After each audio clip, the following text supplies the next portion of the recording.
Welcome to Sweet Life Beat Life. We hope this video helps. You start by preparing the phone and network so troubleshooting works. First, make sure the battery is above 20% and disable any battery saver. Those limit hotspot power. Next, confirm mobile data is active and that your APN matches the carrier. Incorrect APN can block tethering. Once done, toggle airplane mode for about 5 seconds to reset cellular radios.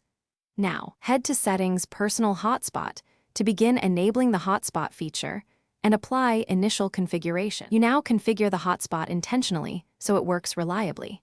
Open Settings, then Personal Hotspot, and turn on Portable Hotspot. Do not rely on quick shortcuts. Set a clear SSID and a WPA2 password. Choose the 4 GHz band because many clients fail on 5 GHz. Limit connections to 1 or 2 devices during testing, and turn off any sleep or auto shut-off features that stop sharing when idle. These steps eliminate common misconfigurations before deeper fixes. You finish with a decisive advanced fix and 1 key test.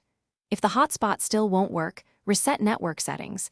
This clears APN, Bluetooth, and Wi-Fi configs that can block tethering. Then reboot the phone, re-enter your APN and hotspot password, and enable the hotspot again. If it still fails, try a different carrier SIM briefly to determine whether your plan or carrier blocks tethering. Troubleshooting tip: if tethering works with another SIM, contact your carrier to enable hotspot on your plan.